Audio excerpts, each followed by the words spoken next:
Karibu tena mpenzi msikilizaji wangu kwenye kipindi chetu cha elimu ya afya ya akili. Naitwa Deborah Mongomo, ni licensed professional counselor associate. Tafadhali usipite kwenye channel yetu bila kusubscribe, kulike, kutoa comment na kushare video yetu na watu wengine. Karibu sana. Kuna hili tatizo ambalo limejitokeza kwenye familia nyingi sana, japo watu wanalificha. Je, unajua kuna wazazi wengi sana wanaogopa watoto wao wenyewe. Wanaogopa kupigwa, wanaogopa kutukanwa, wanaogopa kulaumiwa, wanaogopa kuibiwa, wanaogopa kufanywa mateso ya namna yoyote, kudhulumiwa na mateso ya namna yoyote ile. Huu unaitwa ni unyanyasaji wa mtoto kwa mzazi au child to parent abuse au CPA. Unyanyasaji huu unatokea kwenye familia nyingi kuliko jinsi unavyojua. Na leo tunaenda kuchambua aina hii ya unyanyasaji na kujifunza jinsi gani ya kukabiliana nao. Magomvi na migogoro kwenye familia ni jambo la kawaida kabisa. Ni kawaida watu mkikaa pamoja, mnaweza mkakwaruzana, mkatofautiana na mkawa hivyo. Kila familia inaweza kukabiliana na mabishano na migogoro na kutoelewana, lakini kama familia ambayo iko healthy ni kwamba mta resolve hayo matatizo na mtaendelea vizuri. Lakini unyanyasaji ni tofauti. Unyanyasaji unamfanya mzazi awe mwoga, aishiwe nguvu na anatawaliwa na mtoto. Unyanyasaji wa mtoto kwa mzazi ni pale mtoto anapotaka kumtawala mzazi wake. Anatumia nguvu na utawala kumcontrol mzazi wake. Kwa hiyo wazazi wanaona aibu na wanateseka kimya kimya, hawapendi kabisa kuongelea hili jambo, japo wanaumizwa kabisa kwenye nyumba zao, wanaishia kuishi kwa uoga, lakini hawasemi mahali popote. Wanaogopa kulaumiwa, kusemwa vibaya, kuhukumiwa. Kwa hiyo wanaficha tatizo na kuendelea kuumia siku zote. Unyanyasaji wa wazazi ni pale mtoto anapotumia nguvu na utawala dhidi ya wazazi wake kumnyanyasa kimwili, kiakili, wengine hata kijinsia, kiuchumi, kisaikolojia. Yaani anamcontrol mzazi wake katika njia hizo. Kimwili ni pale mtoto ambapo anaweza akampiga mzazi wake, akamsukuma, akamtishia kumuumiza, kwa nitakuumiza wewe, au akamfanyia kitu chochote cha kuaffect mwili wake. Kimaneno ni kwamba anaweza akamtukana, akamfokea, akamuita majina mabaya. Kuna watoto wanaita wazazi wao majina mabaya, sio yale ya utani, majina mabaya kabisa ya kumdhalilisha mzazi wake. Alafu kuwadhalilisha kisaikolojia ni kwamba anaweza kuwatishia wazazi wake, manipulation, atajitenga kusudi kukuumiza kisaikolojia, kulaumu. Kuna watoto wanaolaumu sana wazazi wao kwa kila kitu walichofanyia, kuwasingizia, kutowaheshimu, kwa sababu usipomheshimu kwamba unamuumiza mzazi wako kisaikolojia, kuwatishia, kuwaripoti hata bila sababu. Kutishia kuripoti hasa kwenye nchi za western ambazo watoto wanalindwa sana na sheria. Kwa hiyo unakuta mtoto anataka kutumia hiyo nguvu ya kulindwa kuweza kumcontrol mzazi wake. Kwa hiyo anataka kumtawala mzazi wake kiasi kwamba mzazi asiwe na sauti yote kwa mtoto. Ndio jinsi ya mtoto anaanza kumtawala mzazi wake saikolojia. Kiuchumi ni kwamba unaweza akawaibia wazazi wake, akawalazimisha wampe hela, au akaharibu tu mali zao. Na kidigitali au kiteknolojia ni kwamba anaweza kuwatumia text messages za kuwatishia, kwenye social media, akaweza kuwa anaandika vibaya wazazi wake, anawapigia simu za kuwafokea au anawablock hata kwenye simu. Na watoto wengi tu ambao wanapenda kwa control wazazi wao kwa kuwablock, yani anataka mzazi wake asimuulize kitu chochote, asifanye kitu chochote, kwa hiyo atakuwa na block na kumtishia ili mzazi ajione kama aanze kumuogopa. Alafu lengo la watoto ni kwamba wanataka kugain power na control, wanataka kuwaendesha wazazi wao. Kwamba watoto wanaonyanyasa wazazi wao ni kwamba wanataka kuwaendesha wazazi wao. Mambo yanaweza kuchangia unyanyasaji wa mtoto kwa mzazi ni kama madawa ya kulevya. Kama mtoto anatumia madawa ya kulevya au ulevi, ni kwamba anaweza kuwa na tabia za ugomvi, kwa sababu ulevi na madawa ya kulevya zinaondoa uwezo wa kufikiri kwa akili. Kwa hiyo mtoto akaanza kufikiria kwa namna mbaya, ndio hivyo anaanza kuishia kunyanyasa wazazi wake. Ulevi unaitaga tabia ya ugomvi kwa sababu unashindwa kujicontrol. Sababu nyingine ni kwamba kushindwa kutawala hisia. Mtoto anaweza kunyanyasa wazazi wake kwa sababu ana ile impulse control, anashindwa kucontrol impulse zake. Kwa hiyo anaweza kuwa ananyanyasa wazazi wake kwa sababu anashindwa kutawala hisia zake. Yani ni kwamba hata akiulizwa kitu tu tayari ameshanyanyuka, ameshaanza kuwafokea wazazi wake. Kingine ni kulelewa kwenye mazingira yenye magomvi. Kama mtoto analelewa kwenye mazingira ambayo kuna ugomvi kila wakati, wazazi wanagombana sana, au hata mazingira labda ya nje na nyumba labda ni mazingira ya ugomvi, mtoto anajifunza kwa ugomvi ni njia moja ya kupata kitu anachotaka. Kwa hiyo naye ndio hivyo atakuwa anatumia control kugombana ili aweze kupata kitu anachotaka. Alafu kingine ni stress kwenye familia. Kama familia zinakuwa na stress nyingi sana, mfano kama stress za kiuchumi, stress za magomvi au divorce, kuna separation kati ya wazazi, ni kwamba mambo hayo yanaumiza sana watoto na wanayaweka moyoni, na akiyaweka moyoni ni kwamba baadaye anaanza ku-externalize behavior. Ni kwamba anakuwa na maumivu moyoni lakini ata-externalize maumivu yake kwa nje. Kwa hiyo ndio hivyo anaanza kuonyesha tabia ambazo hazistahili kwa sababu ana maumivu ndani, ndio jinsi yake ya ku-gain control. Alafu kingine ni trauma. Ni kama hiyo sababu nyingine ya juu, ni kwamba anakuwa na maumivu ya kisaikolojia. Kwa hiyo unakuta mtu mwenye maumivu mara nyingi anakuwa yuko kwenye survival mode. Ni kwamba anatafuta jinsi ya kukinga maumivu. Kwa hiyo anaweza kuwa na hasira sana kwa ajili ya kutaka kujiprotect. Kila wakati ndio atakuwa anawafukia wazazi wake na mistreat kwa sababu ana maumivu. Anajiona yeye mwenyewe yuko ni mdogo sana, kwa hiyo ndio jinsi ya kugain control. Alafu ndio hivyo anakuwa anaishi kwenye survival mode. Sababu nyingine ni mzazi kutokuwa na mamlaka dhidi ya mtoto. Kama mzazi huna mamlaka, hujamfundisha mtoto wako wewe una mamlaka kuliko yeye, ni kwamba mtoto anaweza kukucontrol na kuanza kukufanyia kitu chochote kile siku zote. Alafu kutowafundisha watoto tabia njema, ni kwamba kama pia hujatumia muda wako kuwafundisha tabia njema, ndio hivyo baadaye wanaanza kukucontrol na kutaka kukuendesha. Lakini wazazi mkumbuke hili jambo kwamba unaweza kuwa umefanya kila kitu kizuri. Hizi nimesema tu ni sababu ambazo zinaweza kuchangia, lakini sio kwamba ndo hizi tu. Ni kwamba unaweza kuwa umefanya kila kitu kizuri, umemfundisha tabia njema, unaonyesha mamlaka, unamuonyesha kama wewe ni mzazi, lakini mtoto akaja kugeuka mwenyewe kwa sababu mbalimbali. Anaweza pia na changamoto ya afya ya akili. Kwa hiyo ufahamu kama hizi sio kwamba ndo lazima wewe umefanya mambo kama. Unaweza kuwa umefanya kila kitu right, lakini mtoto bado akaanza kufanya tabia kama hizo kwa sababu ya changamoto nyingine ambazo labda ana go through. Kwa hiyo usijihukumu sana.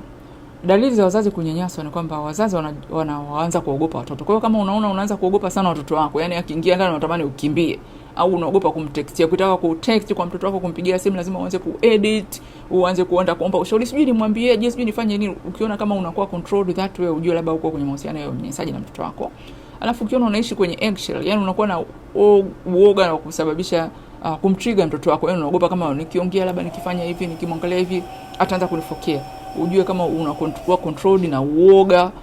Unapokuwa karibu na mtoto wako, ujue mtoto wako anakunyanyasa. Alafu dalili kwamba kuna unyanyasaji kama magomvi ya mzazi na mtoto hayaishi mara kwa mara, yapo pale kila siku. Alafu mali zinaharibiwa wakati wa magomvi, ni kwamba inawezekana kuna unyanyasaji kwa sababu mtoto anayekunyanyasa kwamba atataka pia kukuharibia vitu vyako. Kuna madhara gani ya unyanyasaji wa mtoto kwa mzazi? Ni kwamba mzazi unaishi kwenye msongo wa mawazo siku zote, kwa sababu hamna mzazi anayependa kunyanyaswa na mtoto. Kila mzazi anamtakia mtoto wake awe mtoto mzuri ambaye anamheshimu sana, lakini utakuta unasumbuliwa na msongo wa mawazo na hofu kwa sababu ya kunyanyaswa na mtoto. Wengine wanakosa usingizi, unapata vidonda vya tumbo, pressure, alafu unajiona ni powerless, helpless, utajisikia hatia, unahukumiwa kwa labda sikumlea vizuri, lakini sangine unaweza kuwa umemlea vizuri ila ameturn that way. Unaona aibu kwa watu wananionaje mimi na mtoto wangu, kwa sababu watoto wanao ni kwamba haogopi kukunyanyasa. Hata mbele za watu wanaanza kukujibu vibaya, akakuripoti, akakuletea kesi, akafanya nini, akakutia aibu. Lakini mzazi alikuwa anajisikia aibu, unajilaumu kwa labda nimemlea vibaya. Alafu unapata sonona, unaweza kukosa matumaini, kutoamini, unaanza kuquestion hata uwezo wako wa kulea watoto, kwa labda mimi ni mzazi mbaya ndio bana mtoto ametani hivi. Lakini kumbuka kwa unaweza kuwa umefanya kila kitu kizuri lakini bado mtoto akaturn that way. Alafu kujiona ni failure, kwa wewe labda umefeli, sio kama wazazi wengine. Unaanza kujilinganisha na watu wengine kwa mbona wengine watoto wao wanaenda vizuri, lakini sio kwamba wewe ni failure, ni kwamba umefanya kazi nzuri. Huenda umefanya kazi nzuri lakini mtoto wako ameturn that way. Kwa hiyo haya ndo madhara ya kunyanyaswa na watoto, ni kwamba yanakufanya unaanza ku lose confidence, unakuwa na low self esteem, hujiamini tena, unajiquestion na unaishi kwenye uoga, kwenye box. Sasa tunawezaje kuzuia tabia ya unyanyasaji? Yani ili kuzuia isitokee ni kwamba imarisha mahusiano yako na watoto, kuwe kuna mahusiano imara. Mahusiano imara ambao unakuwa na muda wa kukaa na watoto na kuwafundisha mambo mazuri. Alafu weka mipaka imara inayofahamika. Kwa hiyo wafundishe zile do and don'ts. Yani kwa mipaka ni pale boundaries, kwa yani mtoto utakiwa kufanya hivi, unatakiwa kufanya hivyo. Imarisha hizo boundaries, mtoto ajue kabisa kitu gani ambacho kinakuwa accepted nyumbani, kingine ambacho hakiwi accepted. Alafu imarisha mawasiliano mazuri. Tabia saa nyingine watoto wanajifunza. Kwa hiyo model behavior nzuri ambao unataka watoto wao wawe nayo. Kama unawatreat kwa ugomvi au wewe mwenyewe unawaendesha, ni kwamba anajifunza kuwa hii ndio tabia ya kukaa na watu. Lakini model behavior. Alafu wasiliana nao vizuri, sio kwa ukali, sio kwa kuwadhalilisha, sio kwa kuwafokea, kwa sababu atajifunza naye kwa labda ndio njia za kudili na matatizo. Alafu weka mazingira ya nyumbani kuwa salama na bila ugomvi na yawe stable, kwa sababu kama kunakuwa na instability na magomvi na kitu gani, kwamba mambo yanaumiza sana watoto, yanaleta a lot of trauma kwa watoto, na watoto ndio hivyo wanaweza kutunza maumivu yao ndani, baadaye ndio wanaanza kuya explode kwa huko nje. Alafu matibabu ya afya ya akili ni kwamba please zingatia matibabu ya afya ya akili. Kama umegundua kuna kitu chochote ambacho hakiko sawa sawa, ujue labda kuna changamoto, kwa sababu afya ya akili inajulikana pale mtu anapofanya vitu ambavyo ni abnormal, haviko sawa sawa. Kwa sababu kumpiga mzazi sio jambo la kawaida, kumtukana au kumfanya mzazi anaogopa kuja ndani sio jambo la kawaida. Kwa hiyo ukiona mtoto labda anafanya vitu ambavyo sio vya kawaida, please tafuta matibabu ya afya ya akili. Afya ya akili sio lazima mtu awe mkichaa kabisa anakimbia barabarani. Ni kwamba afya ya akili iko kwenye spectrum. Kwa hiyo mtu anaweza kuwa anafanya vile vitu ambavyo sio vya kawaida kwa viwango fulani fulani. Ukiona viwango vimezidi, ujue hapo labda kuna changamoto ya afya ya akili. Mfano kama matatizo yameshaanza kwenye familia, tayari umeshaanza kunyanyaswa, ni jinsi gani sasa kukabiliana na unyanyasaji wa kunyanyaswa na mtoto? Ni kwamba jambo la kwanza, usionee aibu shida, kwa sababu ni shida ambayo inawakabili watu wengi. Kama nilivyosema tangu mwanzo, ni kwamba ni watu wengi wanapitia tatizo japo hawasemi. Kwa hiyo tafuta msaada. Alafu tafuta support network, kwa sababu kuna wazazi wengi tu wanapitia mambo kama hayo. Support network inakusaidia, yani ukizungumza na watu unaoamini, ni kwamba inakusaidia kwanza kuelewa, kunormalize kwa ni vitu ambavyo vinatokea. Kwa sababu wewe unaweza kuona kama ni kitu very strange, kitu cha kutia aibu sana. Wazazi wengine wanatamani hata kujiua kwa sababu wanateswa na mtoto. Lakini ukizungumza na mtu unaweza kukuta naye anakuambia, na hata mimi mtoto wangu naye ananifanyia hivyo. Inakupa hata moyo kwa okay, maybe naweza nika move on. Kwa hiyo tafuta support network, watu wa kuweza kukusikiliza na kuweza kutia moyo. Sio kwamba unatafuta ili ufurahie kwa tuko wengi, hapana, ila yani hata kusikia kwa ni watu wengi mna go through something inatia moyo, yani inakuondolea sana guilt kwa okay. Kwa hiyo maybe hata mwenyewe sio kwamba nimefanya kitu kibaya, ni kwamba imetokea tu ni shida. Alafu mzazi, kuwa na self compassion, jihurumie. Yani self compassion ni pale ambapo unajihurumia badala ya kujihukumu sana kwa labda sijafanya kazi nzuri, mimi ni failure, mbona watoto wengine wanaenda vizuri, mimi wakongo nimekuwa hivi.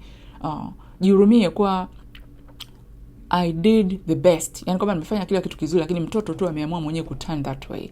Kwa hiyo badala kujilaumu sana na kuona aibu na kutaka kujiua na kujidhuru kwa namna yote ile, jihurumie kwa nimefanya kila kitu kizuri, ni kwamba kuna matatizo tu yametokea kama matatizo.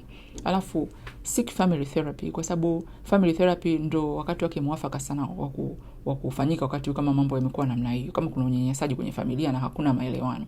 Ni kwamba family therapy itakusaidia. Ni kwamba familia nzima mnaenda kwenye counseling, na huyo counselor ni mtu mnamtafuta ambaye yani hana interest, yani hamna uhusiano naye wote ule. Kwa hiyo hana interest ya kusema anaenda kumpendelea mtu yoyote. Ni kwamba anawasikilizeni, alafu anawasaidieni objectively kuweza kufahamu tatizo limeanzia wapi na nani anafanya kitu gani ambacho kinaimarisha au matatizo, na jinsi ya kutafuta suluhisho. Familia nzima mnatafuta suluhisho ya kuweza kudili na huo unyanyasaji na mambo mengine yote ambayo yameibuka kutokana na huo unyanyasaji. Kwa hiyo seek family therapy itakusaidia sana.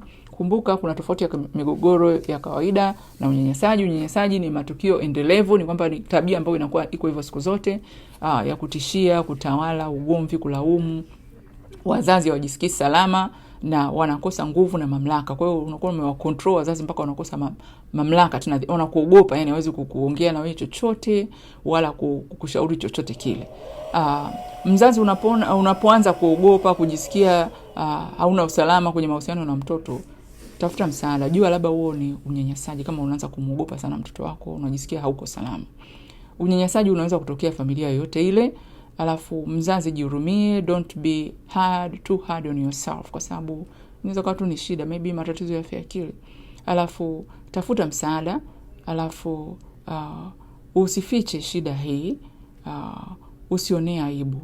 Alafu hatua moja ya kutafuta msaada inaweza ikaleta suluhisho kubwa sana la tatizo hii kwa mtoto wako na suluhisho pia kwa familia nzima. Kwa hiyo family therapy I highly recommend that. Na pia individual therapy, unaweza pia kwenda therapy ya kwako peke yako kwa ajili ya kupona hizo depression, anxiety, kukosa usingizi na matatizo mengine ambayo yamezaliwa kutokana na kunyanyaswa na mtoto.